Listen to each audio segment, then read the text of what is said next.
Okay, well now it's just getting ridiculous. Goddamn ridiculous. It's Kevin Pollak's chat show. Where the fuck is Kevin Pollak? Again, the horseshoe has not been removed yet. It's on its way out. The doctors brought in some guys from Europe. They're going to figure it out this week. I promise Kevin will be back next Sunday. It's going to be fine. Don't worry about it. You are stuck with me until then. However, I'm happy to be here. I am not Chat Show. I'm Samm Levine. Thank you for joining us. Godspeed, Kevin. Yep. He's going to be fine. He's going to be fine. Good. This is a very... Here? Of course you're here. Well, I haven't been in a couple weeks. I know. Oh, I was going to get you. I was going to give you a nice intro. Oh, I ruined it. Ladies and gentlemen, Jamie Foxx. This is why I was once nicknamed the ruiner of all things good. No. We're very happy to have Jamie Foxx back here. It's been very lonely without you. Yeah. And you look lovely. Thanks. And- I lost 10 pounds. Yeah.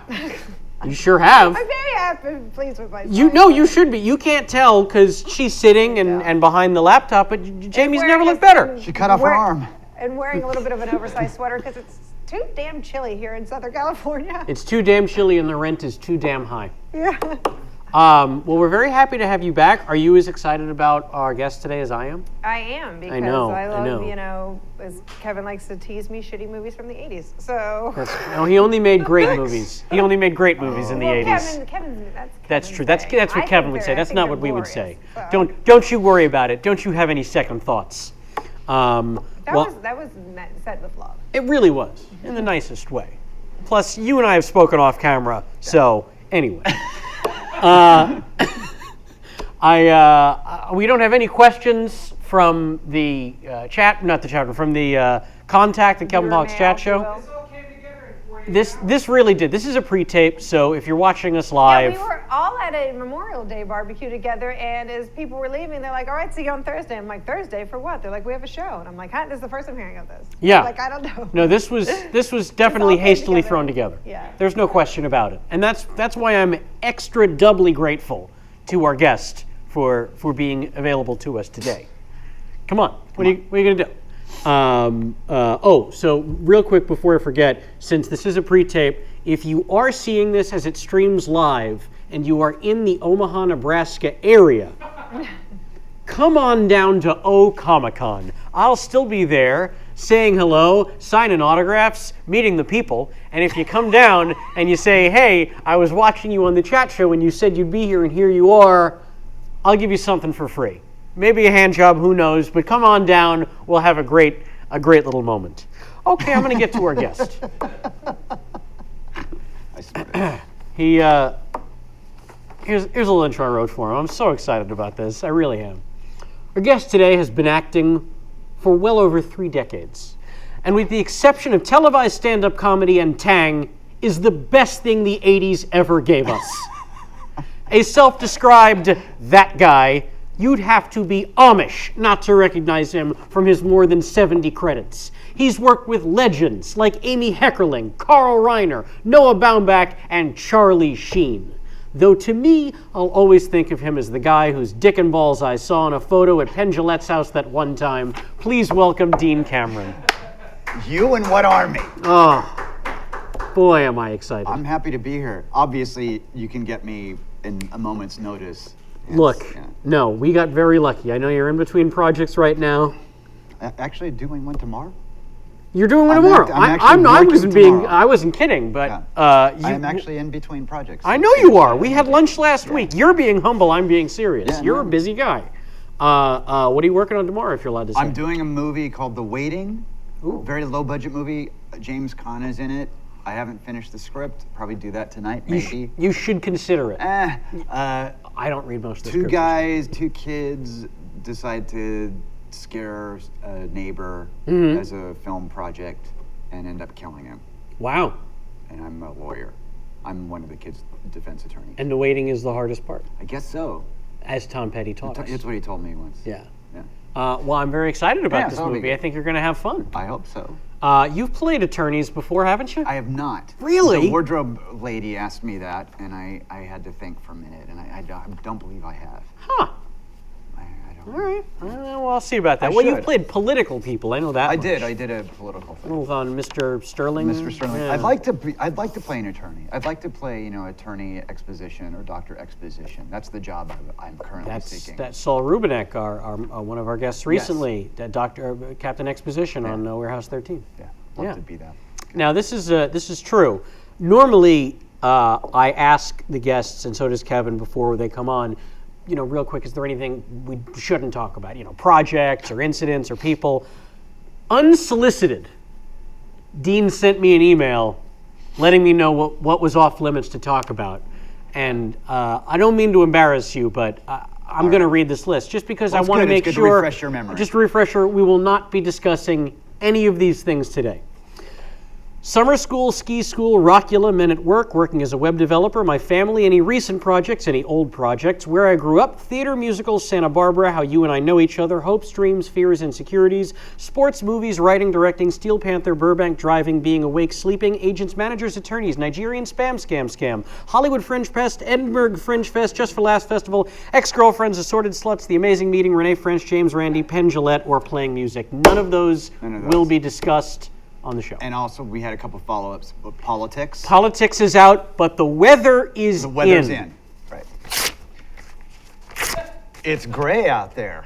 It's really It's overcast. The marine layer Yeah, hangs I feel like over. we touched the weather a little bit because I'm over it. You I'm are over this. it. I am over this gloom. I got news for you. Where I come from in the valley, beautiful. It's beautiful out there.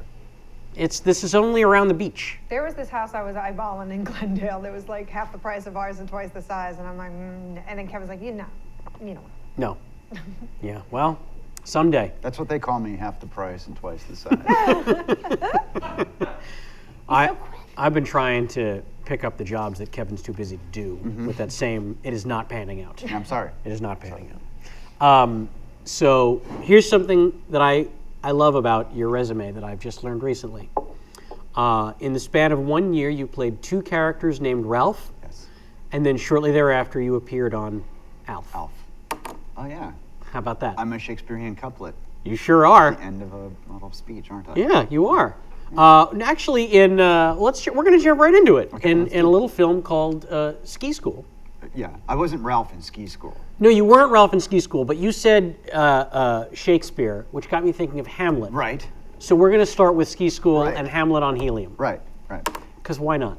Hamlet on Helium came about. You want to know why? You damn right I do. So they sold the title Ski School in February and had 6 months to make the movie. Yeah. So they slapped together a script with some really cool little cool speeches and stuff. And at the time, obviously, I wasn't booking the gigs I would want to. But there was also something very dirty and subversive about the script of Ski School. Yeah. It was because at the time people were doing very important things, and it Sure. was bugging me. So they have this script. We shoot in Whistler, British Columbia, and we're gonna just have a few weeks to shoot it, and then they've got to make the movie and get it out in time for whatever. Yeah. So we get up there, and the main story, there's this romantic interest thing, and it doesn't really work. It's not happening. So they call me and Stuart Fratkin and Patrick Laberto into the producer's hotel room and say, let's come up with some scenes. Ooh. So you go, okay, well, what about Helium Theater? I'll do Helium and do some Shakespeare I know. Yeah. And then whose underwear is this? And the dinosaur thing. All the good stuff. The lambada, the whole thing about the lambada.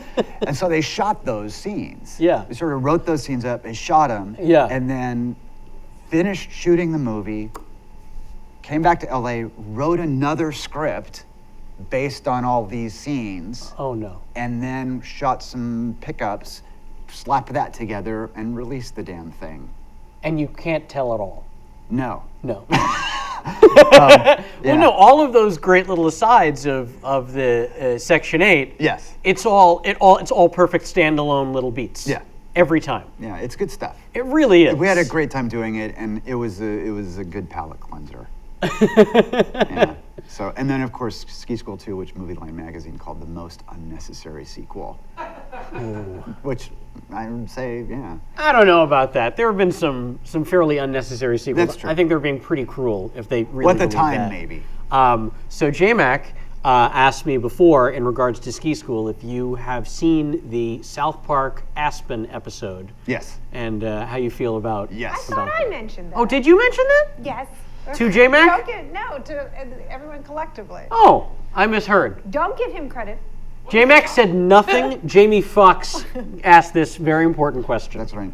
Yeah, and I actually just parodied myself in Always Sunny in Philadelphia. The season opener next season will feature me on the ski slopes. Oh boy. Yeah, it'll be pretty. Boy. It's pretty great. It's a great part. Now, you and I had lunch the other day, and you were kind enough to show me a photo, which Yeah. I know you cannot share Can't here, share, no. but I can tell you, check that shit out It's gonna when be it great. airs. It'll be. Man, it's one of the best parts I've had in a long time. Oh, that's fantastic. Really fun. So, Patrick Laborteau, who you mentioned, your ski school compatriot. Now, did you guys meet on summer school? No, we actually did it before that. Had done a TV movie with Mark Harmon called The Prince of Bel-Air, which also featured Kirstie Alley. Get out I won't of get out. Dodge. And so we did that, and then we did summer school, and then we did ski school, and we wrote a movie that got made. Yeah. And then, he threw me a bone, and I just worked on his See Dad Run. Yeah. And just, well, threw you a bone, please. But yeah, it was kind of crazy. I didn't know, I didn't know what was going on with him. And I looked it up, and first off, the guy was on JAG for 10 forever, years. yeah. Which is insanity. Yeah. And now he's a big showrunner. He's done like all 53 episodes of that crazy Scott Baio nonsense. So, It's good for him. Maybe he could throw me a bone. Maybe. Well, tell that him. show's not on anymore, but No, that's fine. Yeah. I've been on plenty of canceled shows. well, yeah. So have I. Well, but Why we're here. after they went off the air, Oh, right. oh dear. So now See Dad Run too. Maybe we could. you and me in twos. Now, is this true that in ski school your character Dave Marshak was originally Dave Marshall? Yes, it was. And so they I'm shot. wearing a Marshall shirt. Yeah. In the thing. You are, and there's quite a bit of footage shot. Marshall. Yeah, where people actively say the name Marshall, Right. and it was all changed in post. Right. Apparently, from what the story I heard is there was a skier in Canada named Dave Marshall. Marshall. And you didn't want to get sued. He wouldn't clear his name or something Wow. like that. What a dick. A dick. What a He could dick have been- move. He could have been the guy from the. Hey, Dave, That's is that me. movie That's about me. you? Yes. Yes, it is. Yeah, they came up here. They followed me for a few weeks. They said I'm awesome. Bless you. I mean, Gesundheit. Sorry. Yeah. All right. Well, we might come back to ski school. We might. It always does. But well. Everything comes back to ski school. Wait, I can't remember if we had a great. Oh yeah, no. This might fit in here. Said the pastor to the altar boy. So one of our viewers, our fans. No, I caught it. Okay, good. But we don't. He was laughing a lot. Oh, J-Mac is wonderful. Okay, good. I keep him around just for that purpose. One of our wonderful viewers, Sean Sakamay. Sean, I'm sorry, I'm still not sure how it's pronounced. Sasame. Sean Sasame asked, "What role/movie did you have the most fun doing?" Paren, either from an acting standpoint or just partying. And then that led me to think, clearly he has seen all of your movies, Yeah. because the recurring theme is there is a lot of partying going on in most of your films. Really? Yeah. Maybe not Bad Dreams. No. I don't know. My favorite thing, the favorite movie I did was a movie you never saw called Hollywood Palms, the one I wrote with Patrick Laborteau. You're right, I didn't see And it. I Where have can I see it? I think it's on Netflix, maybe. Yeah? Yeah, you can also buy a DVD of it for $1 on Amazon. Well, then I'd be crazy not to. Yeah, it's good. It's Tell me actually about good. it. I want to see it. It was made about 3 years too late. We wrote it in, I think, 95, and it got made in 2000.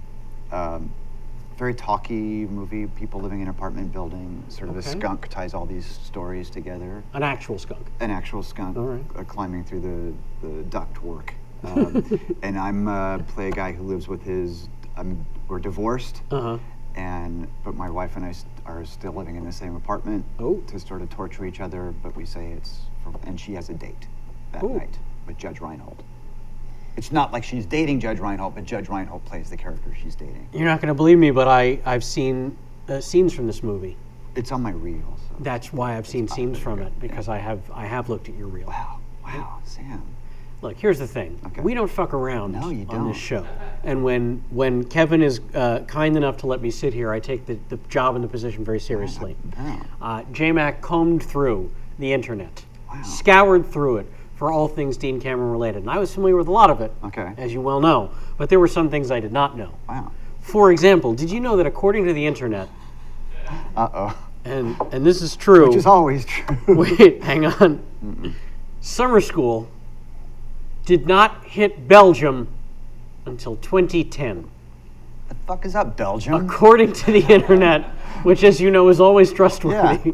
But apparently, Belgium was just hanging around, and in the middle of 2010, here's summer school presented as something new. Some distributor got wise. What do you Wow. So, I get the feeling I could be big in you're Belgium huge now. in Belgium right now. Right. The fever has not died down. Well, I know that in Scandinavia, I was enormous.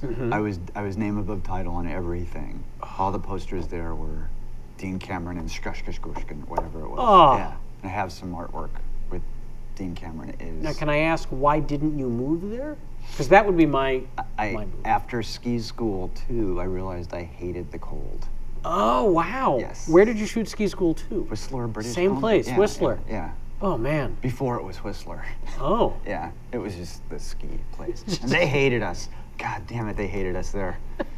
Oh my God. Why did they hate you? Well, What'd you guys they do? hate Americans in Sure. Canada, right? They just hate us. And then they hate people making movies. And Even though we were it's both. like 20 some odd % of their yearly economy is Well, not people? in Whistler. I guess Whistler not was Whistler. none of their economy, and we Oh, were just alright. tying things up. Even though it was the end of the season, if you'll notice in ski school, and go back and watch it because there's not enough good movies to watch.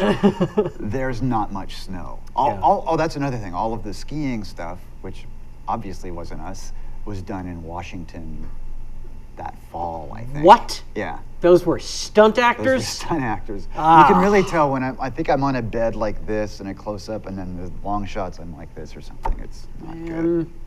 Here's the thing about people who do want to watch Ski School 1 and 2. Ski School 2 is available Electric for Boogaloo. streaming. Electric Boogaloo is available for streaming on Netflix Oh. and assorted other sites. Oh, okay. Ski School, the original, is only available on Vudu. Oh. V-U-D. I believe it just came out on DVD. Oh, it is also available on DVD, people but in just- terms of streaming, which, is, to my knowledge, is the only way people watch movies anymore. Right. Yeah, it's on online. From all the conversations I've had. Oh, what site is your movie streaming on? Nothing, you have to buy the DVD. Oh, okay.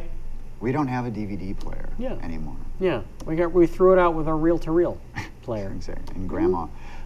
Which sucks when you get all the bribes every year. You know, the... Yeah, you get the screeners and everything. And now, watch 'em. now SAG's doing them all digital. You can do digital, which is nice. It's nice, but then you're tied down, and then there's like a viewing window. I like the DVDs. Plus, then I can bring them home to New Jersey, and my mother gets to see Venus. We give them to my great-grandmother, the grandmother-in-law at her old folks' home. That's lovely. They love them there. That's lovely. By the way, what we've just said has implicated us in illegal activity, so I want the overlords at SAG-AFTRA to know that this is a bit. If you're watching this, anyone from SAG-AFTRA, suck my balls. Oh, Thank you. all right. You went a different way with it than I thought yeah, you were going to I go. hate them. But I applaud that. I hate fucking- All right. Well, I know I dropped a little bit of summer school in there, but we're going to come back to that later. Okay, I want to sure. save that one. That's All right. That's going to be that's the apple pie for Okay. me. So as far as the Ski School 1 and 2, Electric Boogaloo. I feel like you are adding that in. Yeah. Yeah. You know, I actually get checks for Breakin' 2 Electric Boogaloo. I looped. I was in a loop group, and I looped Breakin' 2 Electric Boogaloo. That's amazing. Yeah. So you're borrowing from one aspect of your career Yeah. and putting it into Yeah. another. Yeah. I just think everything 2 should be Electric Boogaloo. It would be better. I agree. Deuce Bigelow 2. Electric Boogaloo. Star Wars 2 Electric Boogaloo. Oh man, Star Trek 2. I was gonna say Star Wars Episode 2 is gonna be like 4 years from now, so that'll be. Episode 8. He's right. He's right. I meant Attack of the Clones. Okay. Send in the clones. They're already here. Okay. Larry King now? No. Okay. Oh, that's a ways off, Okay. my friend. That's a ways off. let's talk about Rockula. Okay. This is I don't even know how to describe Rockula. They don't make movies like this, and they haven't made movies like this since then. My wife, who was at one point my girlfriend, she was a dancer, an actual dancer, and spent all of her formative years dancing, and has no cultural references of the 80s, which is why she liked me, because she'd never seen my work. And she saw, I had put together a reel, and at the end of it, I had a song from Rockula on it over just at the end, which is when I was Elvis. And Yep. she said, "What is that?" I said, some from a movie I did called Rockula. I said, "Wait, what?" It's like Rockula. I said, "Yes, back in the 80s, they made movies called Rockula, and they would put me in them." Yep. Yeah. Rockula, well, here's the thing. Yes, Dean? I get some shit from people about the movies I did. And David Lee Roth said this great thing. He said, "I don't get all the women I want. I get all the women who want me." And that was my deal with movies. Rockula fulfilled something that I'd been wanting to do since I was a child, which was carry a movie. Yeah. Right? It was my first time. And it was an offer. It's the first offer I'd ever gotten. And I got to sing and play guitar, and it's like, every actor's a frustrated rock star, and so was I. And it was just it was a fun time. And it was Canon Films did these crazy movies.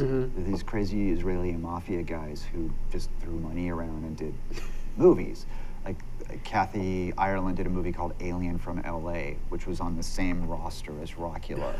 And there's a great Mystery Science Theater of Alien from LA where she's talking and someone just goes, "Shut up, shut up, shut up, shut up, shut up." It's brutal. So that was what was going on that year. And it was like 89 or something. And I had come, after summer school, there was this strike, and all the wind had been knocked out of my career, and I was trying to work, and so I got Rockula, and it was a great time. That's wonderful. Yeah, it looked like, honestly, it looks like you're having a great time. Yeah, I had a great time, and the great story from that is, Bo Diddley is in the movie. Bo fucking Diddley is in the movie. So and this was a time when we had answering machines. Yeah. And so I took a tape recorder to the set one day. I said, "Hey, Bo, would you record an outgoing message for me?" He's like, "Yeah, sure." He goes, "This is Bo Diddley. Dean Cameron's not home, right, blah, blah, blah." And so I played it I put it as my outgoing message, and it was very politically correct, and people were saying, "Dean, that's not funny." That is offensive. Yep. And so I erased it. Did people think that I was were doing the voice? I was doing some sort of character, Negro, Bo Diddley voice, because I didn't really talk. Wise old black man voice. Yeah, I didn't talk about when I worked, because no one's ever happy when you just write on Facebook, "I'm working." People are like, "Great." Yeah. So I'd never really talk about it. So people didn't know I was doing a movie with Bo Diddley. You should have posted something on Facebook. Yeah, well, I tried. I feel like that was where you went wrong. My K-Pro wasn't connected to the internet at the time. Some photos from the set. Maybe people would have taken you seriously. Yeah. It took 7 days to upload a photo then. So. Yeah.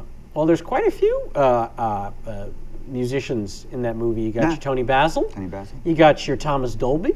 Yeah. And Kevin something, who was in a band called Wire Train. Oh. He was in the movie. Yeah. Well. And Tawny, who is now as a career as a country, sort of alt country artist. Oh, wow. The girl in that, yeah. Tawny Foray. I think that's what she's going by. Tawny Cash. Ah, right. I'm glad one of us knew. Yeah. Well, that's exciting. Yeah. Hey, how uncomfortable was that retainer? Very. Yeah. Very, yeah. That's, I bet you, like in the middle of day one, yeah, you had that thought of... I had it for a week before to try to learn how to talk in it, but it was still very difficult. Any time there's something covering your soft palate, right, it is going to fuck with you. Right, and it also had the teeth. The teeth. You can't even close your mouth comfortably. Yeah.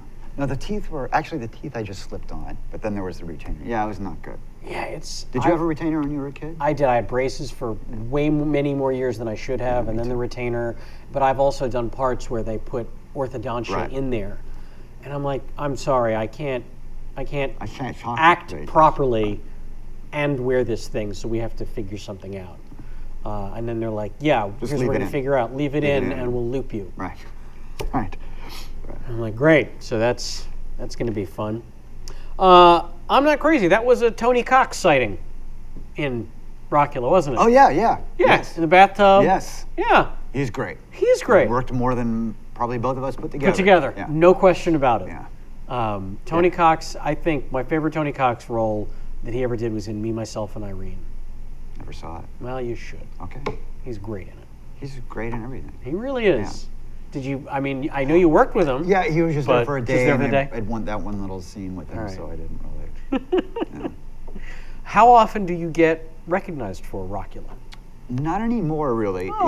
know, I'm really old now. No, I won't No, listen I to this am. nonsense. I look a lot different than I did then, which is fine. And I up until this year, Yeah. I've been sporting a beard. It was your beard that inspired me to grow mine, by the way. Congratulations, or I'm sorry. No, thank you. Whichever is in order. Thank you. You're welcome. Okay. So people no, but it used to be a lot. But it was generally trumped by summer school. That was the big Yeah. one. Summer school. Okay, well, you keep teasing summer school, and like I said, we're going to get there. We are. I've been building this up. Oh Wow. my God, have I been building this up. Okay, now we're going to go way back. Okay. We're going to go way back Okay.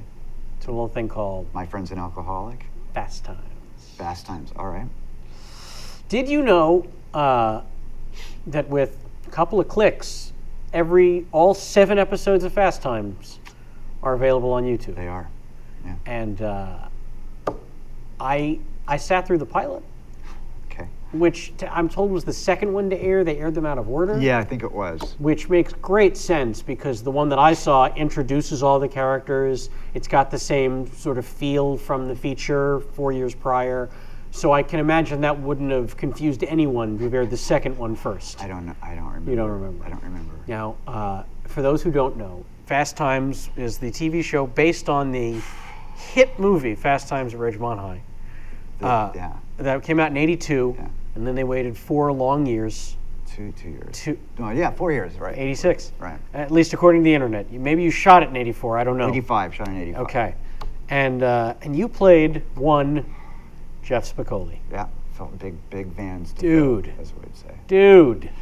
Yeah. But your relationship with with Spicoli, with the movie as a whole, goes back to the actual Fast Times. Movie, yeah. It all sort of conspired. I was roommates with Eric Stoltz, Right. and also Anthony Edwards. But when they were doing Fast Times, I was just roommate with Eric and his then girlfriend Ali Sheedy, and Jeff would call the house.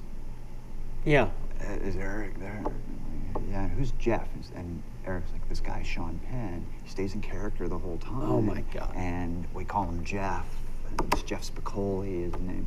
And so I'd go to the set, and I was actually on set the day they shot the scene where they get out of the van and the smoke. And they fall out. They of fall the out of the van. van. So did that, and then Eric and I ended up in acting class with Peggy Fury and Bill Traylor, where Sean Penn was studying. He made that famous, and so I sort of knew Sean Penn from class. Yeah. But when the word came down that they were doing a TV series, that was the job nobody wanted, Jeff Spicoli, because who's going to be the poor idiot who's going to play Jeff Spicoli on TV? Right. And so the audition process for it was 6 months. I started in the summer and ended up booking the gig in December.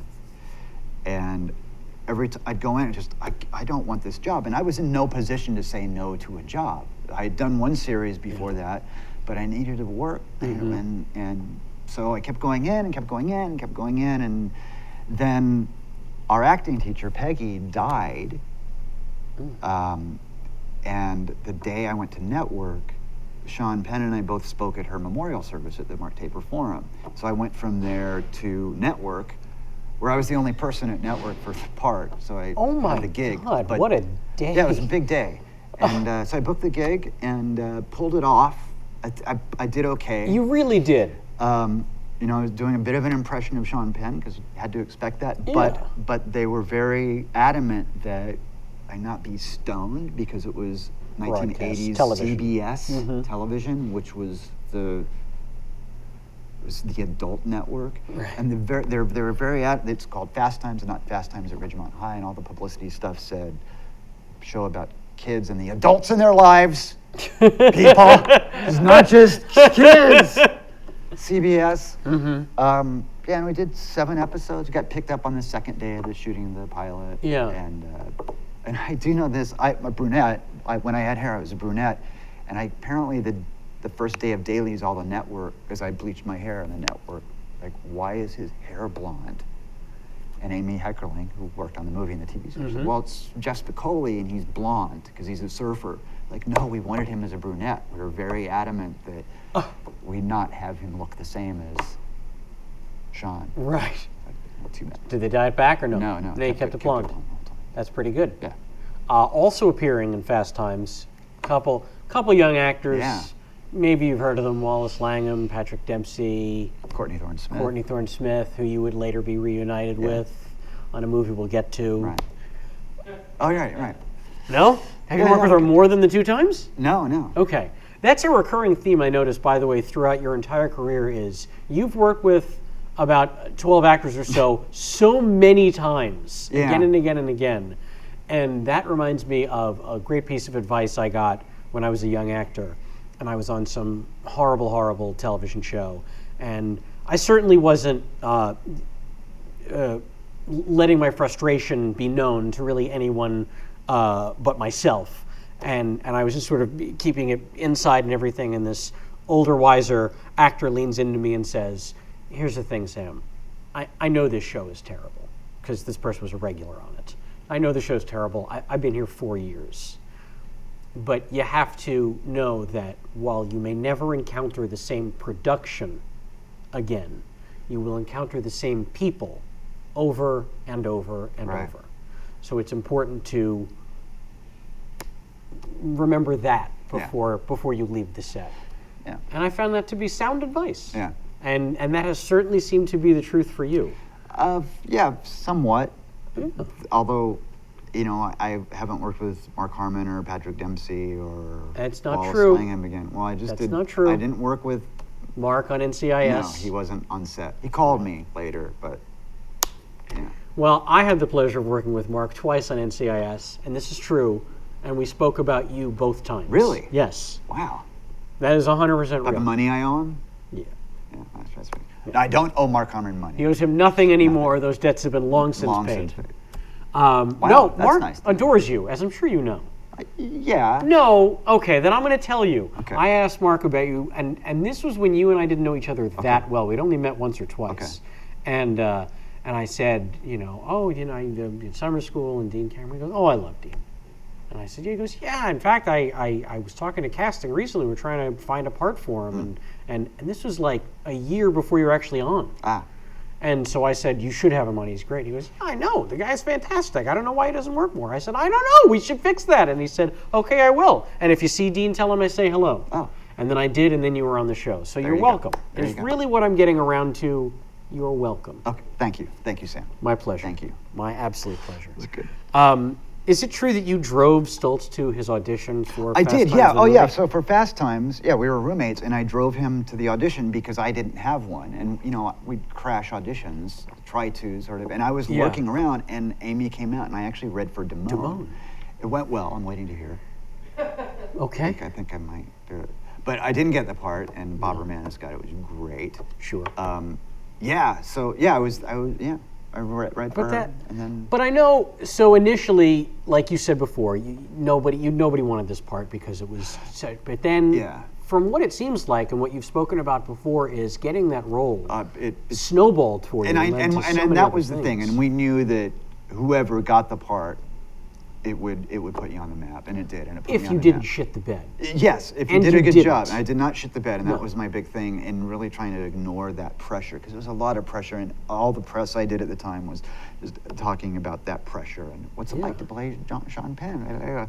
Yeah. Awful. It's awful. That's what it's like. I'm sure. But that led directly to summer school. Yeah. The lines to that are, it's just right there. So yeah, it was great. It was great for me. That's tremendous. Yeah. Well, I'm very happy to hear that. And I encourage people, if you have some free time, if you've got an afternoon free, check out Fast Times on YouTube. Yeah, it's okay.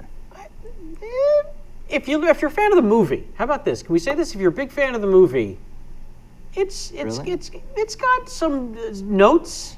I just a soupçon. I remember it being slow, feeling slow. It's very different. Yeah. You know. It. Okay, fine. Check it out. Check it out. It's check it out just to see a super young Dean and Yeah. Patrick Dempsey and Wally Langham. Right. Courtney Thorne-Smith. Courtney Yeah, and this was a Thorne-Smith. time when they would ruin great movies by making them TV shows instead Right. of now, which they ruin great TV shows shows. by making them movies. Right.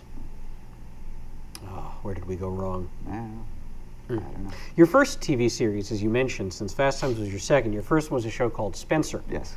And if I'm not mistaken, the titular character, Spencer, played by Chad Lowe, Who after walked- 5 episodes went, fuck you, I'm out of I'm here. going to be a movie star.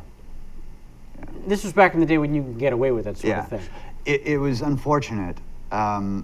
Chad, his brother is Rob Lowe. Sure. And those tapings of that show was like a Beatles concert. They'd bus in these teenage girls, and it was just screaming, and they'd have to keep them from screaming the whole time we were taping. Yeah. It was great. And, but yeah, that was the time when movies were movies and TV was TVs, and ne'er the twain shall meet. And if you're doing a TV show, you're never going to be in movies. Yeah. And there was his brother and Charlie Sheen, his best friend, Yeah. were movie stars. Yeah. And he was getting this advice, like, you're gonna, because the show was gonna be a hit. The show was moving up the ratings. Oh, man. And he walked away from it and murdered us. Just murdered it. Yeah. But it didn't stop. It didn't stop. They replaced him with Ross Harris, who's very different. Ross was most famous for being the kid in Airplane. Joey, you like Gladiator movies? That was him. And very different from Chad. Right. Sort of gawky. And Grant Heslov, who's now an Academy Award writer producer, he was my best friend. And so it was about these 3 dorky guys now, instead of one really cool guy and his 2 dorky friends, 3 dorky guys. And then they added Francis Sternhagen and Harold Gould as grandparents. Ronnie Cox, who played Chad's dad, also, I'm out of here, I want to do movies. He split. And it just sort of wasn't, Oh, but so now, I don't know the answer to this. Did they pull a Darren Stevens switcheroo, or did they never air the first 5? Did they reshoot them? No. They retitled it. It was called Under One Roof. They retitled the show. Did the first 5 air? Yeah. Oh, yeah. So the Chad Lowe 5 episodes aired. I think it was 6, but yeah. Or 6 episodes aired, and then the next episode, the following week. Well, it was off the air for maybe 3 or 4 months. Okay. During Christmas. Okay. During hiatus. During the holidays, there was a holiday hiatus, and then it came back as Under One Roof as a spring replacement show, I think. But you were playing the same character. Same characters, yeah. All the same. Everybody had the same name. It was just this parallel universe, and they mentioned Spencer's dad leaving. Oh my God. He ran away with a younger woman.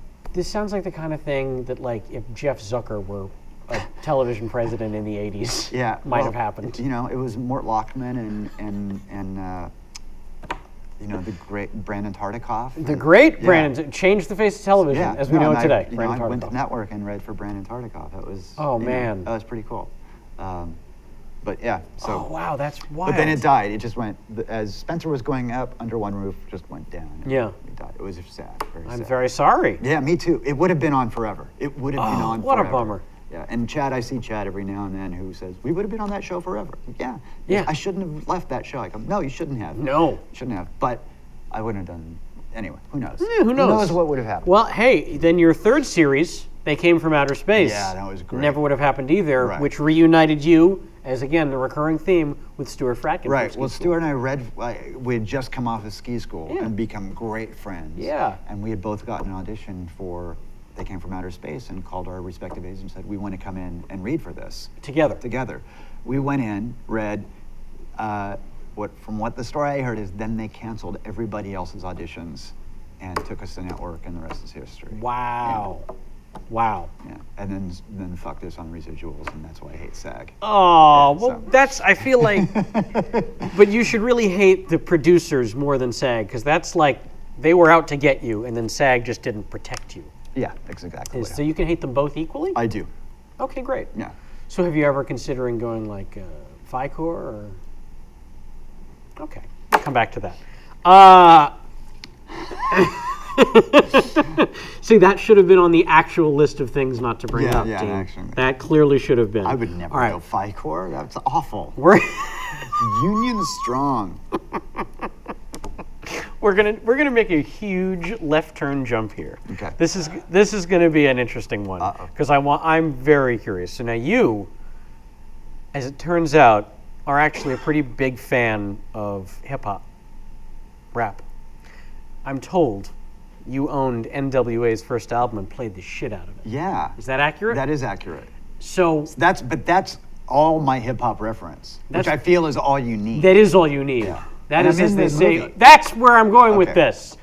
So here we are, some 30 years later, Yeah. nearly, and you play a record executive in the NWA biopic Straight Outta Compton. Yes. Yeah. Please tell me about that. Well, the joy. Here's the story about that, kids. Yes. Is that record came out when I was doing Men at Work, and Emilio and I both loved the record. Emilio Estevez, who was the writer, director, star of Men at Work, and Keith David, who was not a hip hop fan. So Emilio and I were just letting fly these hardcore gangster rap lyrics, and Keith David was, "What are you doing? What is that you're saying?" And I've got to get this NWA. Keith David, of course, is an African-American actor, Shakespearean. I was going to say, what would people best know Keith David from? But there's so many things. I guess for younger people, something about Mary. He was Cameron Diaz's dad. He was in. I would always say he's the guy in the platoon who said, "You enlisted?" And now he's the voice of Army. Yeah. Yeah. And But he's on a show now. He's on a series now. Yeah. There's a ton of video game voices too. Oh, yeah, he's a there big you go. voiceover. He's got a beautiful He voice. does have an amazing voice. Years ago, I ran into him Was he in hurt? an audition in New York, and it was a very strange audition. And it was at like someone's apartment building. So No, Sam, you were molested. that's a different not an story. audition. Okay. I've told that one before. All And so I remember they were bringing people in groups. I don't even remember what this project was. I just remember Keith David was there, which to me, I recognized him. I knew who he was. Although at the time, I only recognized him from Men at Work. And so I asked him, I was like, "Hey, are you the guy from Men at Work?" He's like, "Uh-huh." I was like, "Oh, sweet, dude, I love that movie." We went, "All right, thank you." And then it was me and him and this actress. And then we got into this teeny little building elevator to go downstairs. And the elevator was going down, and I don't know why, I don't know what possessed him to do it. The three of us are just standing there quietly in this very small, cramped elevator, and Keith, who's also a big dude, just stuck both his arms out and touched two of the walls of the elevator and went, "Oh, fuck!" I don't know why, it didn't scare me, because I was like, oh, he's doing a bit, but that actress in there freaked out like the elevator was falling and screamed. Wow. Was he joking or was he? He was totally kidding. Awesome. It was a total goof. And then I just started laughing, and then this poor actress was just shaking with fear Oh my God. the rest of the way down. And it's the one and only time I've ever encountered Keith David. And that actress was? Courtney Thorne-Smith. Yeah, exactly. What was I going to? I had to keep. That was chairman of the board. It was the audition for chairman of the board. Really? No. Keith David's story. Keith David. Oh yeah, I had seen Keith David do, so obscure, Coriolanus at the Public with Christopher Walken. Oh my God. And what was great is Christopher Walken wouldn't look any of the men in the eye during the performance. Wouldn't look any men, all his stuff, and because he was Mad King, right? And so I said, I really loved you in Coriolanus, and I love how Chris Walken wouldn't look anyone in the eye. And he goes, "You like that?" I was like, okay. Guess, yeah, probably if you're doing a scene with him, that probably wasn't much fun, huh? So, yeah. Wow. So I bet you've got some other great stories from the set of Men at Work, the classic. Yeah. And no, I'm not kidding when I say that. That's actually a super funny movie. It's yeah, It it's a nice really is. movie. It's a good really movie. funny movie. I just saw somebody posted a clip of it on Facebook, and yeah, there's some funny stuff in that. And if I recall my research correctly, at first you didn't want to do it because No. you were worried about Emilio and the whole Brat Pack thing. Yeah, and well, I was a snob. I was a dick. no, it's fine. And the script, there was all this very in the script, but it wasn't in the dialogue, but in the text of the script. There was this very do-gooder stuff. Yeah. And it just bugged me. Yeah. And also, I was like, I don't what Emilio Estevez. He had directed this other movie that was awful. Yeah. Awful with him and Demi Moore. I forgot what it was called. Anyway, but it was so bad, and him and Charlie Sheen, like, I didn't want to work with those guys. Yeah. I don't want to be in an ensemble. Like, oh, it's just stupid. Anyway, I kept turning it down, but because of that, my name's on the poster. I got a lot of money. I had this great dressing room. I finally, my agent said, you can't say no to anymore. this. Yeah, it would be financially It would be irresponsible to say stupid. no. And so I didn't. I did it. I had a great time, and I was wrong about everything. And you got to work with John Getz. And John Getz was great, and Emilio and Charlie were great, and Charlie and Martin Sheen showed up on set one day, and what's the story with those eyebrows? Look who's talking. Yeah, no. Jesus. Yeah. So, and there's footage of him doing an Emilio impression, because he traded places with Emilio for a take and did an impression of Emilio going, okay, or something. It was fun. Oh, It was good. if that is not on the DVD, it's a crime. But I just worked with some of the crew of that works on Always Sunny in Philadelphia, and we were reminiscing about, it was mainly night shoots. I worked on it for 6 weeks or something, and it was all night shoots. Yeah. And I don't know if you've ever done night shoots for a long period of time. It's completely alienating because the rest of the world is asleep. Yeah. And you only, you're asleep when everybody else is awake, and you're just working with people.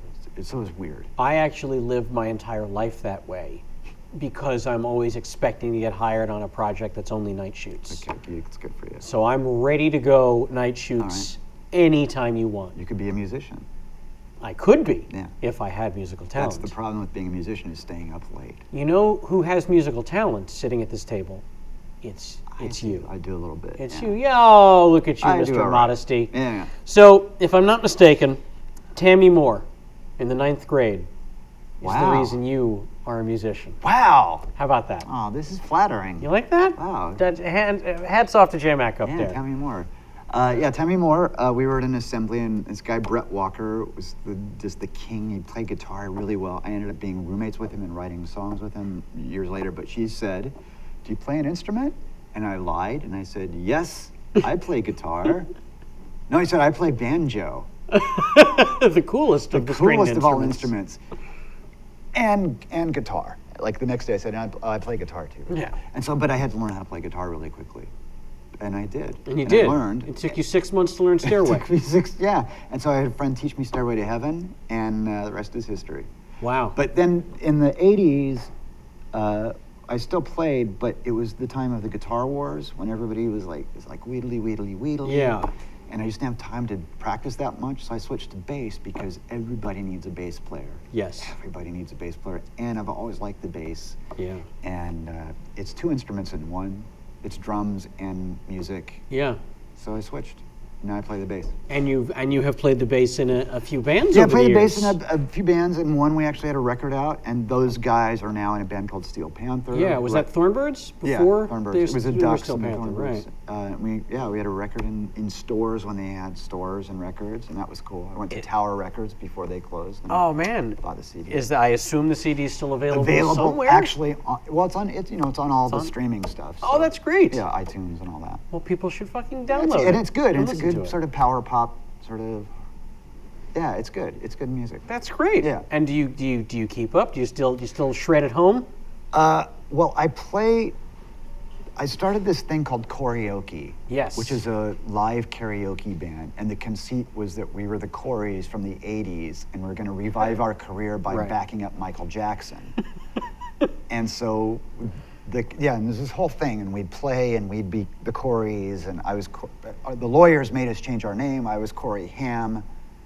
Corey Feldstein and Corey Hart, because no one cares about Corey Hart. And so I do that. I've stopped doing that because I have a kid and staying up late kills me. Yeah. So I now sort of manage karaoke. But we play, we know 120 songs, and you come up and you sing, and the lyrics scroll, and it's quite a fun time. Oh man, Jamie, tell me some things that rhyme with Corey. Allegory, Montessori. My son's at Montessori. Thank you very much. That one's just for the Simpsons fans. Edwin Gorey. Edward Gorey. Edward Gorey. Well, you talked a little bit about Steel Panther as well. Yeah. And I know that you've done quite a bit of work with, Yeah. with the boys in Steel Panther over the last few years. Yeah, well, two of the guys, Russ and Darren, Satchel and Styx, were in Thornbirds. Right. And so when they started doing well, they were they played every Monday night somewhere in Hollywood at the Viper Room or whatever. So I directed their first video, and we did it for like $1,000, and it's really good. Yeah. And when they ended up getting signed, they used that video, and so I've shot some pilot stuff for them. Mm-hmm. I'm waiting to hear. I know how it goes. We won't go into that. But I've written a couple songs with them. Yeah, and they did a video that I was flattered beyond belief that you asked me to be in for them last summer. Forgot about that. Yes, and I recently directed a video for them, which you were in. Yeah. And I got all of my celebrity friends who would return my phone calls and make time for me. Seriously. Come on. Would return my phone calls and make time for me. Some of them would return my phone calls but wouldn't make time for me. Some of them make time for me but wouldn't return. But anyway. Yeah. But yeah. So it opens up with this cameo section, which is great. That is great. Which is really the only reason I wanted to make the video, because there's this. I don't know if I sent it to you, but there's a horrible video that I'm parodying. Oh. Of this guy who calls himself Owl City, OWL. He makes these awful music, and there's a video with all these people looking up into the sky, and out of nowhere, Shaq shows up. Shaq shows up, looking up into the sky, this beautiful sky, and you see him go, "Take me with you," and you see him mouth that. So I wanted to parody that, and what we have are big testicles coming down from the sky. Like truck nuts, almost. Yes. Yeah. So. Well, I think it's. What's the name of that song again? Pussy Whipped. Pussy Whipped. Pussy Whipped. Okay. I encourage everyone to look up Steel Panther Pussy Whipped video and check out this video. It's good. It's really funny. It's good. It's really funny. And if you're not familiar with Steel Panther, do yourself a favor and get familiar with Steel Panther. They're great. They're great. And there's some subversive stuff in the video they put in, little gifts for people who are looking. Because that's the kind of guy you are. That's what I'd like to hear. Well, that I know you've also been very active elsewhere behind the camera. Yeah. You were one of the lead cameramen on a pretty famous documentary called The Aristocrats. Yeah, it's interesting. I did just like a week of doing stuff, but somehow I ended up on IMDb as the only cameraman for a long time, which was fine with me. Are you telling me my research is flawed? It's not flawed. I did do camera work, but really that was Dean. Come on, run a camera. Hey, how did you wind up here? No, Dean, please come to this. So and you're still here. The credit will still read that you were a guest on the show. So it doesn't matter how it came up. You did the job. But I did. I was a cameraman on the Aristocrats. That's great. But that's really consumer cameras and just flipping a switch. And a lot of it's out of focus, and they had to use plugins to make stuff in focus. Well, not my stuff. No, your stuff was fucking stuff was great. good. I could always tell, I bet Dean shot this. I framed a little to the right. And now, I'm not going to make you do it. Okay. I'm not going to make you do it. But I have to imagine, at the end of all that, you have your own version of the Aristocrats. I did have an Aristocrats joke. And what I did was, I did a twist on it. I said there's this family, they go in and they talk about universal health care and education for all and meals and blah, blah, blah. And the guy says, "What do you call yourself?" He goes, "We're the Democrats." That was didn't make it up. I don't know why. I don't know why either. I don't know. That's bullshit. Yeah. Well, if you haven't seen The Aristocrats, holy shit. But we also did a live version of, I forgot, at the 2005 Edinburgh Fringe Festival. Provenza was there, and we did a live version of The Aristocrats, which we shot with a camera. Like an acted out version? Acted it out. We ended up naked. We had props like mayonnaise and mustard and ketchup and apple juice. So you can... Animals? We had puppets. Oh! And we filmed it, and it was like, this is going to be on the special features. And the girl wouldn't sign off on it. After we were saying, we got to sign off this. Fuck out. Because we didn't have, because there was a pub, it was late at night, we didn't have releases. Do you have the footage? Can you get the footage? Yes, yeah. I have a hookup. Okay. We can blur her out. She'll never be seen or heard. It can be blurred out. I don't know. I don't know now that I... This is between you and me. Oh, okay. Oh. Forget the other people. Oh, I can get, you can see it. Yeah. Great. Yeah. I want the world to see it. So I'm going to see it, and then I'll figure out if we can get her blurred out. I didn't know that I want the world to see it. Oh, all right. Well, then I'm going to see it, and I'll tell you guys no, how it is on a future episode. Emery, of this. I don't know, do you know Emery? I know of Emery. Yeah, so he has the footage. Yeah. And I've seen it. I'm quite heavy. I'm a little heavy at the time. Yeah, I went through a heavy period. To quote Tom Hanks, you got to live, right? You got to live. Right? Yeah. Hey, Jamie, do you have any questions for our guest?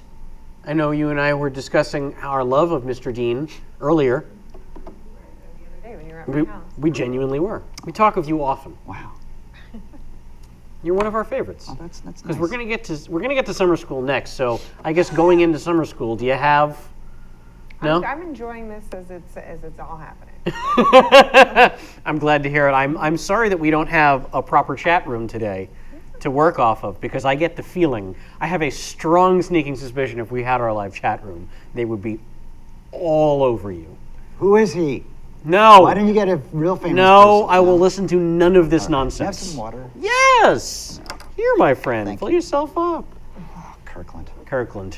They don't sponsor the show, but they really should. Not just Kirkland. for They really breakfast. should, because I do buy everything. All of the show staples come from the Costco. Just leave that right there, Very well. and I'll put that there. I am a Costco master. I have that place wired. You It's do, like don't a war you? zone in there. I'll bet you even have what's the word for it? A system when you shop there, don't you? Don't go hungry. A little bit. Don't shop at Costco if you're hungry. Oh boy, is that true?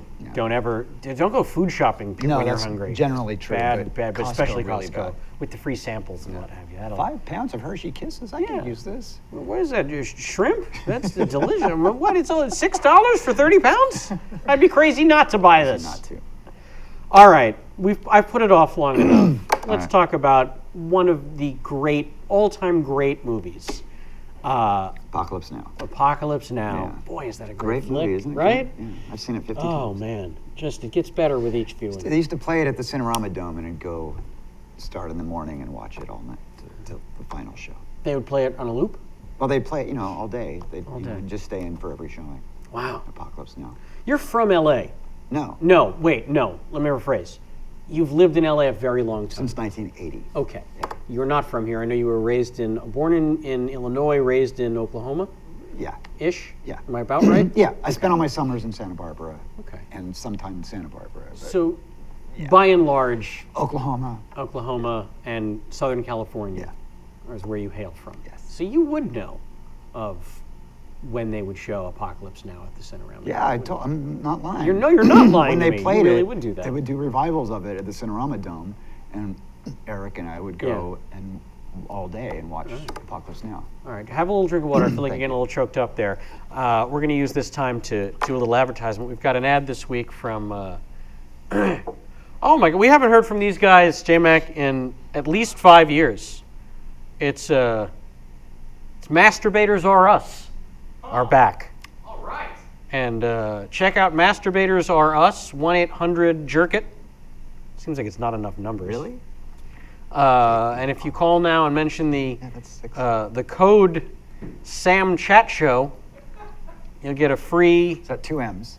I don't know what a tugger is, but That's 2 M's. and then it says, "Masturbators Are Us. Go fuck yourself."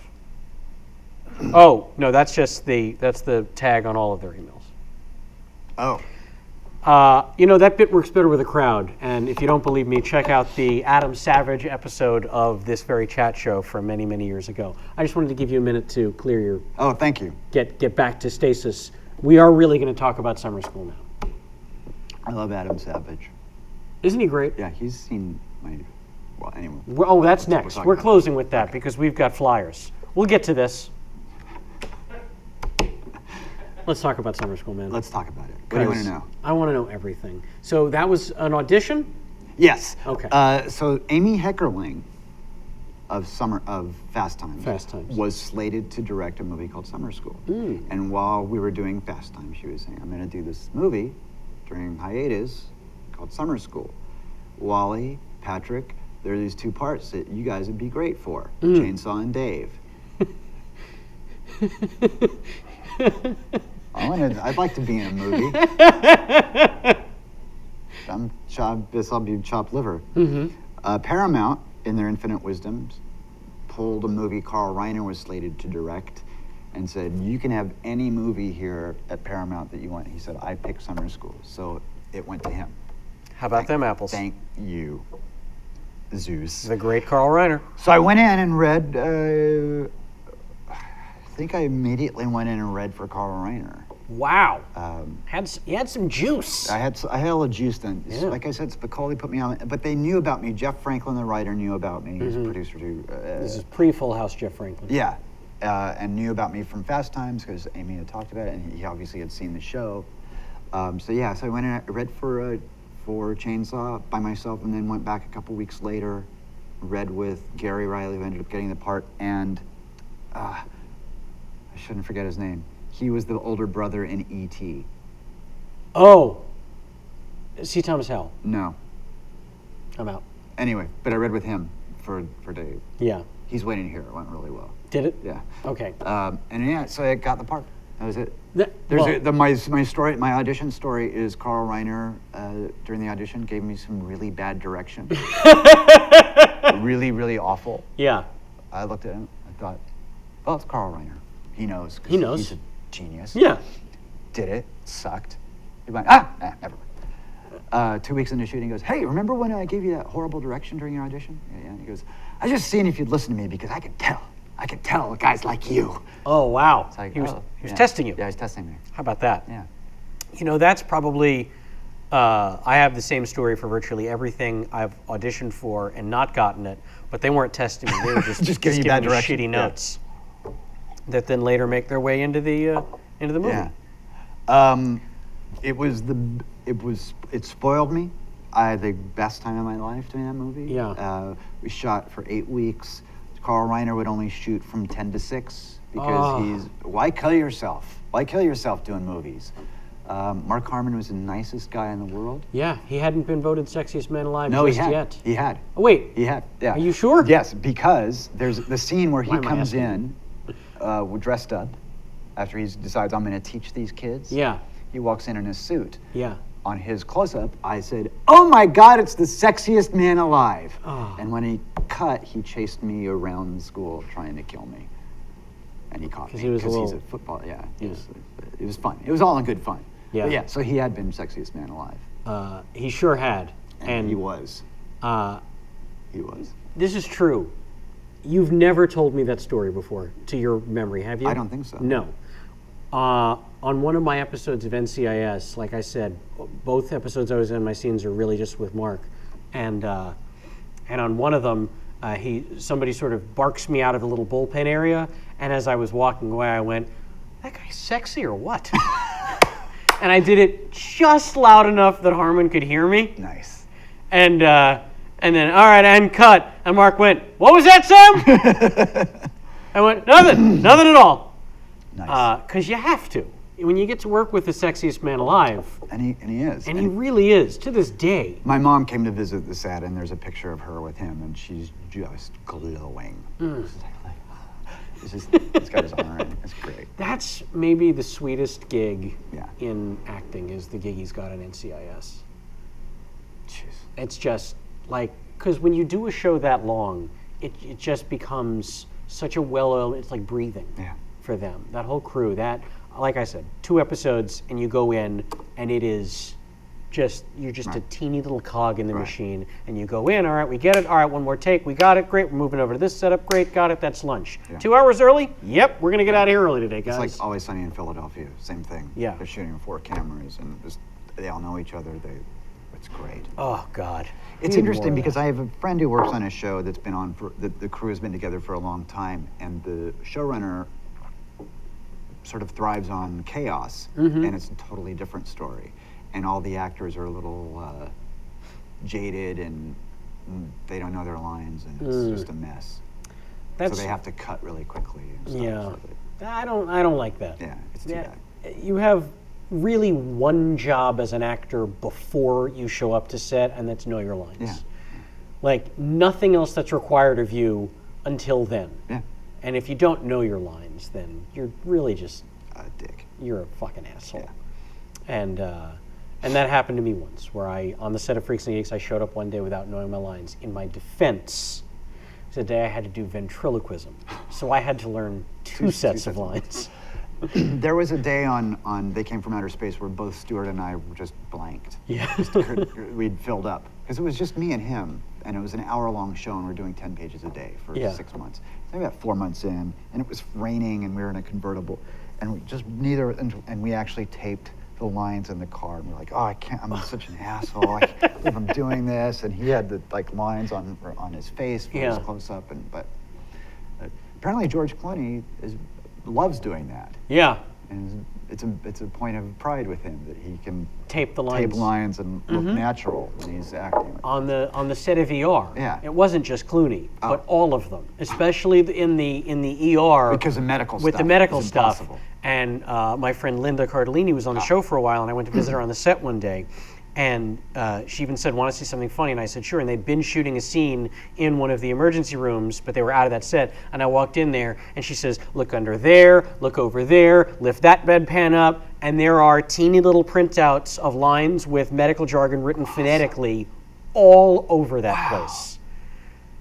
Great. That's the only way you can do Sure. a show like that, because they're shooting 10 pages Yeah, a day on this crazy network show, and it's all heavy dialogue, and you don't get that done unless you're Olivier. Here's a funny story. Please. About ER, or as I like to call it. I had gone to a reading of this HBO movie just to read ambulance driver and stage directions. And it was this movie called State of Emergency with Joe Mantegna. And David Duchovny was in it. And so a week later, I had a call.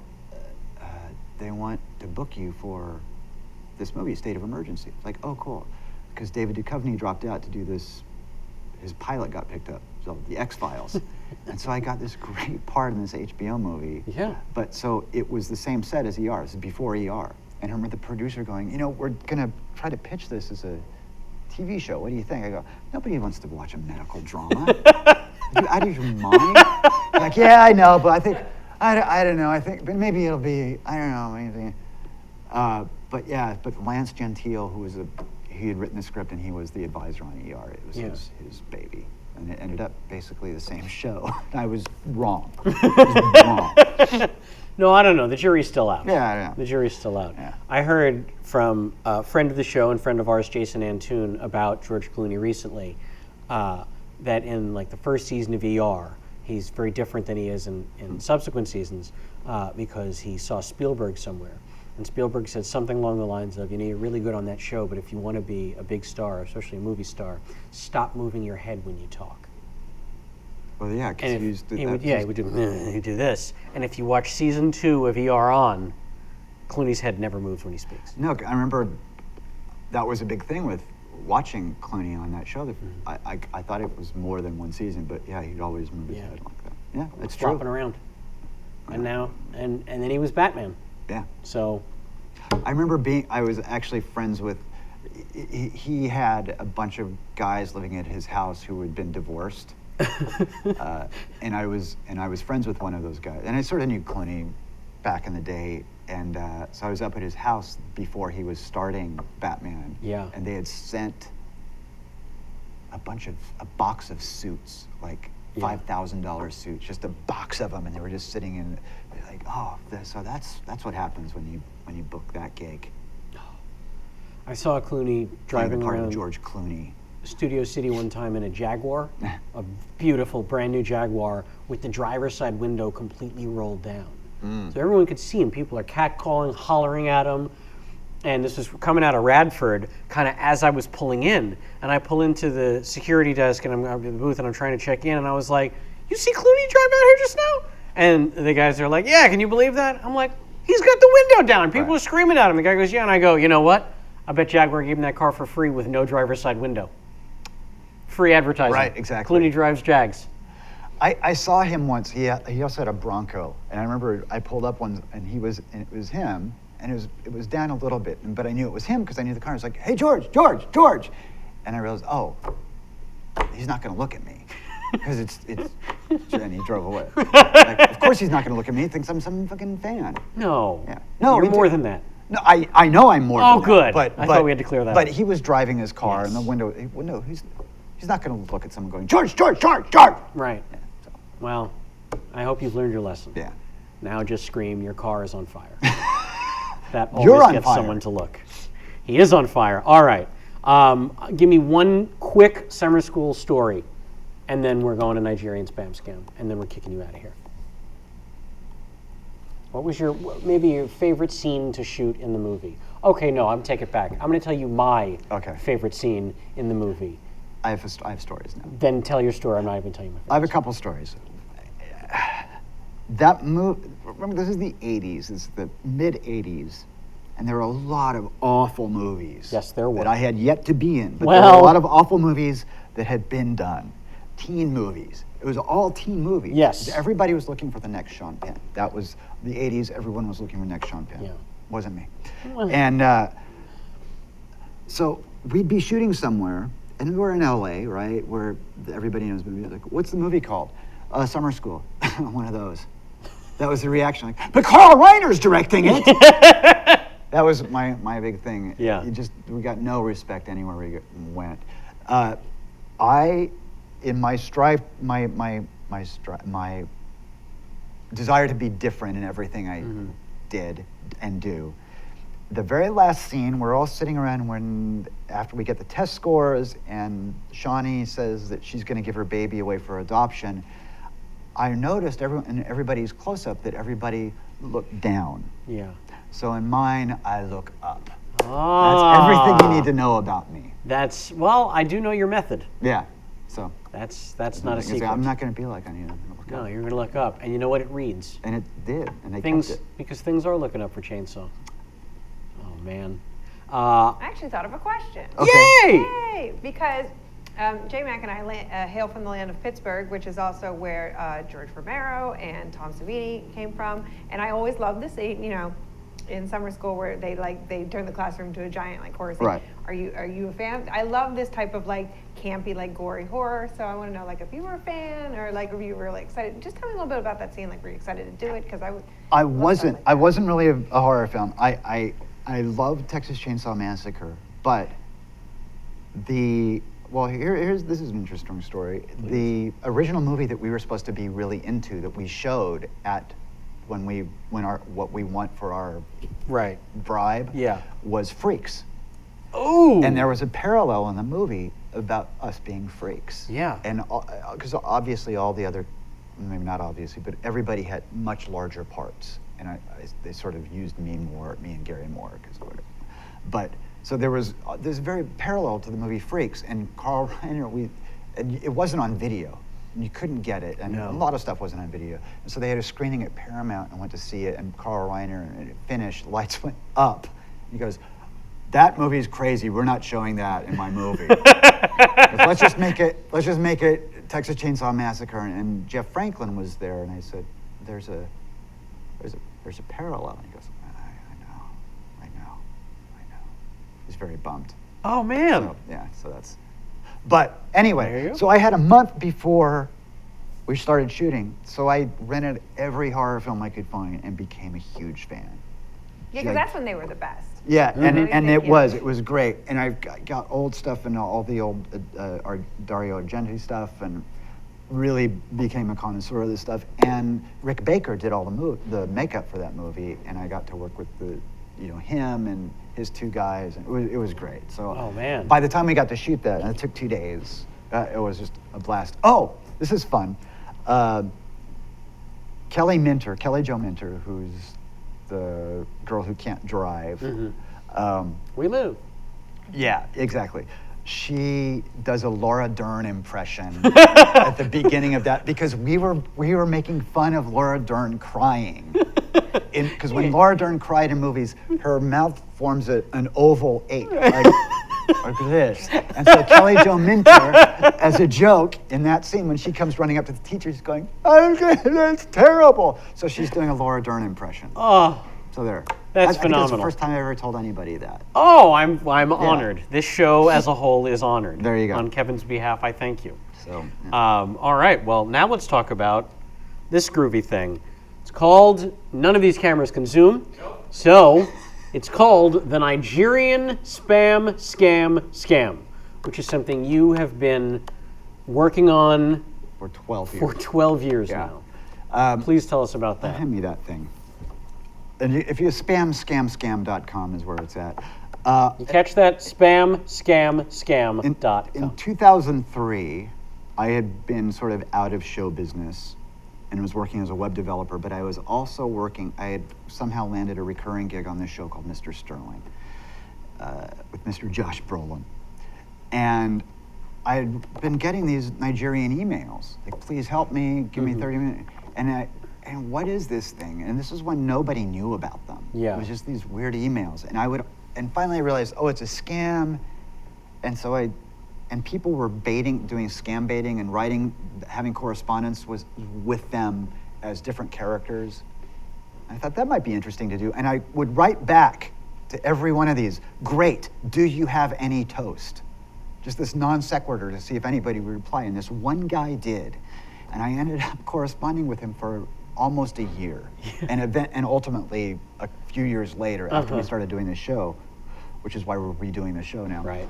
But I turned it into so I started sending these emails around, and I was writing as this sexually confused Florida millionaire with his cats, Mr. Snickers and Jojo the Dancing Clown, and my houseboy Quan, who I may be 12 or maybe 24, but he's not in America legally, that's for sure. Right. But he's my partner, but I have a son. What are you talking about? And so I was just writing that, and I would send the emails around to friends, Paul Provenza being one of them, and Penn Jillette, and they would say, you got to turn this into a show, you got to turn this into a show. And I don't know how I could turn this into a show. And I was doing theater at this place called Sacred Fools, and they had this weird late night thing. So I cobbled together some correspondence and found the only black guy I knew, this guy Victor Isaac, who I'd worked with in Vegas as a magician. And we did some of the correspondence, and people went crazy for it. Oh, yeah. And it was, and that very first performance, we took up a collection at the end of the show and I said, whatever you put in this box, I'll send to Nigeria. So I did, got a bunch of material after that. I ended up calling the guy in Nigeria and doing this Phil Hendry sort of thing. Anyway, and so I recorded the phone calls. And so I got booked at the Edinburgh Fringe Festival really without having a show, like a real show together. Yeah. So Paul Provenza and I worked on this script, Paul more than I did actually, and made this thing. And there are phone calls, and I sent him pictures of my cats. Every time I'd talk about my cats, they'd be a different picture. I just Google funny cat, and I go, yeah, I'll send you the money, but what do you think of my cat? Mr. Snickers, look, he's licking his butt. And send off the picture. And so this guy, I let him on for about a year, and then ultimately he found the website that I'd built that had all the correspondence, and it's just this great show. And I've been doing it. There's a show called Love Letters, which are two people reading these very beautiful. It's a very fucked up version of Love Letters. Yes, it is. With me sort of narrating, and Victor Isaac who plays the Nigerian, doing all the heavy lifting. Right. During the show, I've done all the work, writing the thing, and putting it together. Now I just sit there and I talk, and it's great because we get to read the script while we're doing it. And he plays multiple characters. Yeah, he's doing shapography or whatever Right. it's called with the scarf and a hat, and playing the mother and the son and another scammer. At one point, I forwarded my Nigerian an email from another scammer intimating that I'd sent him the money, saying, it's weird, this guy's doing the same thing. He's got the same problem. What's going on? And he says, don't pay attention to email coming from Nigeria, which is great. That was the moment when I thought, this is a show. Oh, it's very much a show. So we're doing it again at the Hollywood Fringe Festival. If you're in the LA area, please come down. And that really is what I want to talk about, because I personally have seen this show 3 times now. Wow. And it has changed since the first 2 times I saw it. And the most recent time I saw it, which was about a year ago, has all the most recent stuff incorporated, I think. Just to cut to the chase, I ended up getting money from him. Oh. And so Well, I was going to say it, but yes. We add the part where I ended up getting money from the scammer. But even knowing that, the journey of start to finish, it's too funny to miss. If you are in the Los Angeles area in June, just a few short days from now, it looks like there are shows on the 6th, the 12th, the 20th, the 22nd, and the 27th. You can pretty much guarantee I will be at least one of those. So come out and see Dean Cameron's Nigerian Spam Scam. Go to spamscamscam.com or hollywoodfringe.org for info. Yeah. You will not be sorry. It is one of the most innovative and creative and spectacular comedy shows I've maybe ever seen. It's a good show. And boy, I've seen a lot of them. And we've been to the Just for Laughs festival. We were invited up there a few years ago and stuff. And we're also doing the James Randi's Amazing meeting in Las Vegas in July, if you happen to be at that. Ooh. Yeah, so. All right. I might stop at that because, boy, that's freaky, crazy We did the stuff there. first performance. It's interesting. Our first performance was at the first, or TAM2, the second Amazing meeting. And it was a very bad, long show where people were getting bored. Like, okay, I get it. Yeah. But before we'd gone to Scotland. But it's a much better, it's a good show. It's a really good show. Excellent. And I hate most stuff I do. Yeah. And I'd say this is a really good show. It is. It is. I would not have saved it till the end, nor would I be pushing for it the way I am if I did not honestly believe that. I don't know if you remember, one of the very first times we actually spoke to each other in person was when you were doing an older version of this at the UCB Theater here in Los Angeles. Wow, right. You had 2 shows about a month apart. Right. And I wanted to come see the first one very much. And I was actually seeing the show at UCB right before it. But then I had to leave. I had to be somewhere else. And I passed you in the lobby and said, hey man, we knew each other from weird internet stuff. And I said, hey man, I really, really wanted to see your show, but I'm bummed I have to be somewhere else. Right. But I'm gonna check it out when it comes back next month. And you very politely said, okay, cool, well I'll see you then. Right.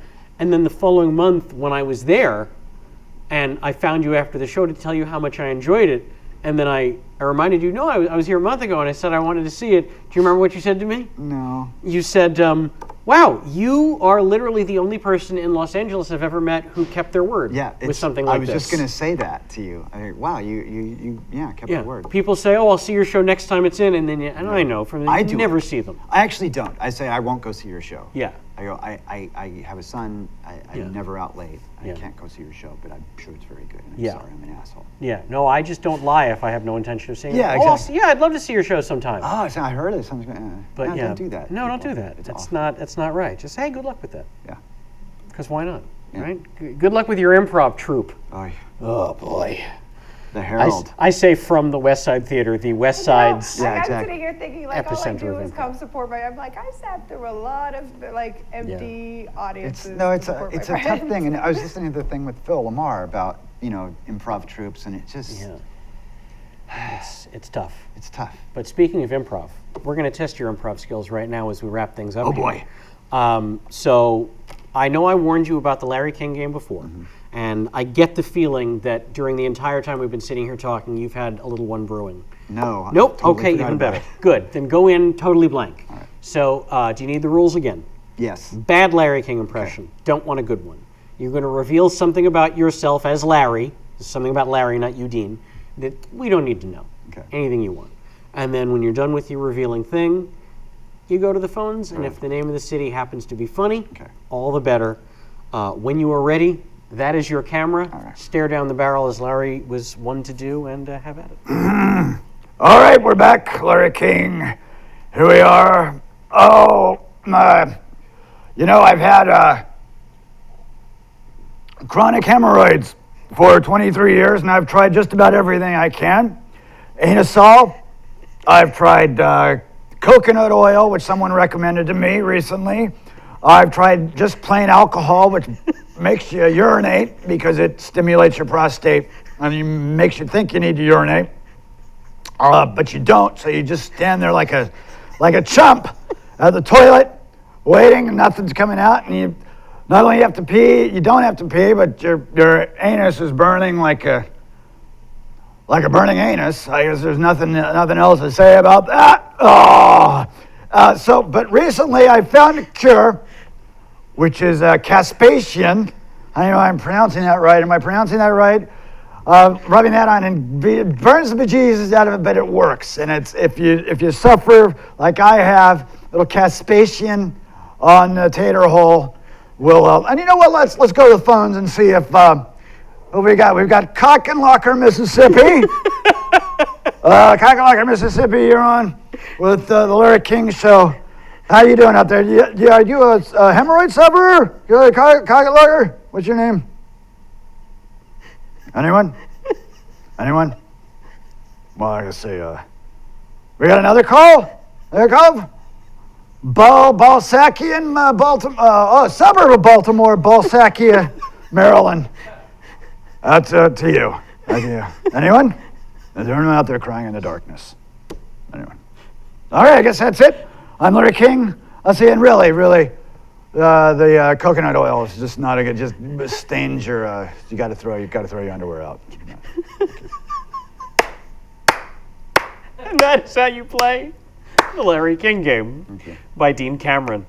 Oh, I love that there is no other way to talk about a burning anus. There's no other. There's no metaphor. There's no metaphor. Because you would say, it was so hot, it was like a burning anus. Right. Yeah, because so if your anus is actually burning, you say it's like a burning anus. It's like it tastes like chicken. There's no other comparison to be made. Yeah. Oh my God. I always wanted to open a mall restaurant that served very weird food and call it Tastes Like Chicken. Oh. Remember you guys? I think you'd do very well there, but people would expect chicken. No. No, they wouldn't. They had ostrich and buffalo and yak. Ooh. Yeah. Yak sounds gamey tastes to like me. chi- I feel like it'd be gamey. But it tastes like chicken. No? Well, then that's all that really matters. Consistency is gamey. Dean, I cannot thank you enough for making time for us today Of course. and telling us some great stories. And thank you for fulfilling this fanboy's dream of getting to interview you. In the long form, no less. Yeah, that's nice. So please sit there uncomfortably for just a minute while I wrap things up here. Okay. Well, that's it. Somehow we've gotten through another one with me at the helm, and the walls did not fall down around us, which I can attribute only to just dumb luck, I guess. Good architecture. Yeah, sound architecture and dumb luck. Building codes. I am the doofus because I forgot to do this last time, so I'm going to make this doubly count this time. This would not be even remotely possible without the spectacular crew who makes Kevin Pollak's Chat Show happen. Starting with Jason McIntyre up in the bird's nest today, the evil Dr. Kenny Chen, who's roaming around somewhere, Mike Duma, who's absent today, but I still want to thank him, Natalie Rosen, our web maven, who is looking out for us online, of course, the wonderful head writer of the show, Jamie Foxx, who I'm very happy to have had back today, Samantha Ward, making us look beautiful and making me pass for a human being, and of course, the show's namesake, Mr. Kevin Pollak. Thank you for the opportunity to get to have some fun in your absence. Like I said, the show will be back next week, 1 week from today, at its usual time on Sunday, streaming live with Kevin back at the helm, so thank God. And I guess that's it from all of us here, so from now until next time, fuck off.